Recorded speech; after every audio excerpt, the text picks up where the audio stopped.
Hi everybody, it's Dr. Hardell. Welcome to week 7. I'm coming to you this week from the front porch of my friend's beach house at Ocean City, New Jersey. And it's high 90s, mid to upper 90s, greater than 50% humidity, but it's supposed to cool down tomorrow, so we'll see how that goes. Anyway, I'm having a great time, and I'm looking forward to talking to you about week 7. So we've got a lot of stuff going on in the last 2 weeks of this course, so we need to kind of wrap everything together. Okay, we're talking a lot about nursing education and the future this week. So as I'm thinking about nursing education and trying to look at it both from the provider side, the nursing education side, the community expectation, the accrediting expectations, I'm looking at several kind of concrete things. I think we need to do even more focusing on time management, critical thinking, prioritizing, and having even more practical experience trying to manage a group of patients. Sometimes students get quite a bit of practice in their practicum, like their senior practicum, but that's not always the case, and I think we really do our students a disservice if they really haven't had that solid practice with time management, prioritization, coordinating, organizing, and then we throw them into the hospital setting. So that's not really fair. I think advocacy, I think we need to do even more of that. Advocacy in terms of what's happening with our patients. What are the choices they're being offered? What are the resources they have? And what do they actually need to be healthy? And then also advocating from a nursing standpoint. We have some hospitals, for instance, some of the magnet hospitals are doing an incredible job of really, looks like an ambulance or something. Anyway, an incredible job of allowing for adequate staffing, adjusting staffing based on acuity, things like that. There are still so many hospitals where the nurses just barely feel like they're making it through the shift, that they feel they're right on the edge with being able to safeguard patient safety. And so I think we also need to really turn a bit more. We need to keep that core essence of providing care and the caring nature of nursing, but I think we need to do a better job about educating nurses about sticking up for themselves and their rights. Insurance coverage is going to continue to be a huge issue. I remember I used to be the DON and the administrator of a skilled nursing facility, and I was also in an LTAC. And sometimes I had patients on Medicaid. Depending on how much funding the patients received, the Medicaid program received for the state, if the patient had a sore tooth, some years they could get a cavity, get it filled. Other years, the only option, even for a simple cavity, was to pull the tooth because of the funding. That's crazy. And who does that? So I think as far as what's covered, to what extent, we still have not really dealt with that as a nation. And I think that's going to be a huge issue in the coming years. Let's see. When we're looking at trends with distance education and nursing education in general, there's a couple things that I see.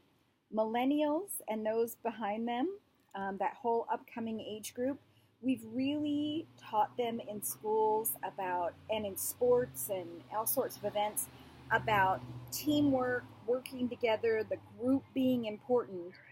But then we have them go into the online learning setting where there is some group work, but tons of individual work.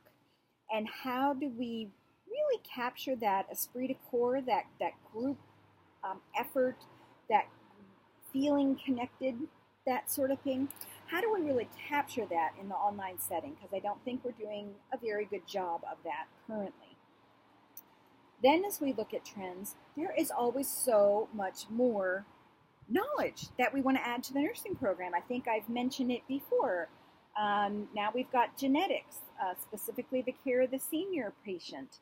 What is our role in polypharmacology and how are we addressing that?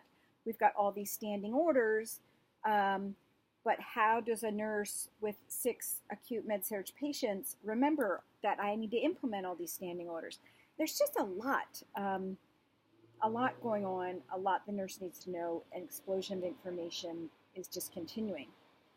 So that leads me to wonder, are we still going to always be putting out nurse generalists?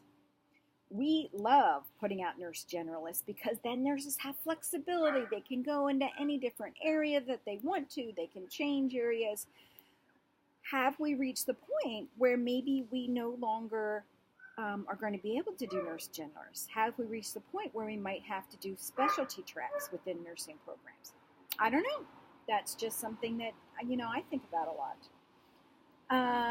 DQ2, you're going to be looking at societal trends. Oh my gosh, tons of those that affect education, healthcare, the whole bit. All right, so a lot of stuff we can talk about this week. Then I talked quite a bit last week about your week 7 assignment and gave you a lot of information for that. I just want to make sure we're real clear on one thing. There's the template that's provided. It's a very basic template. Yes, I do want you to fill that out, but that is a brief sketch. You'll be explaining it to me in a paper, and then that can be an appendix. I just want to kind of make that clear, because you've got to tell me about how am I developing these objectives? What domain are they affecting? Why did I choose this teaching strategy? Why did I choose this evaluation strategy? What is my rationale? Okay, so I just want to make that clear. It's a paper. You also need to turn in the lesson plan template, but it's an attachment because you're going to be explaining things. I hope that helps a bit. And then week 8, I haven't seen a lot of stuff going on in the community CLC forums, but maybe you've been doing it offline, okay? So you've got a case study coming up for week 8. I'm hoping that all you've had time to start kind of brainstorming on some ideas. What direction do you want the case study to go? Who's it going to be geared to? What's going to be the topic? So that you can then next week really get together the nuts and bolts. When I do my final video next week, I will include and clarify some details on the assignment, but it's not too out there. I think the directions are fairly clear, but you at least need to be working on the population, the topic, what type of things do I hope to accomplish with the case study, and that sort of thing. All right, everybody. Gosh, I can't believe we're starting week 7. It's cool, but for me, it's gone by really quite fast. So, all right, I think that's about for this week. I'm going to be uploading this video today's Wednesday, so either tonight or tomorrow morning. Oh, lucky me, tomorrow I'll be back on the beach. All right, guys, I'll see you in the main forum.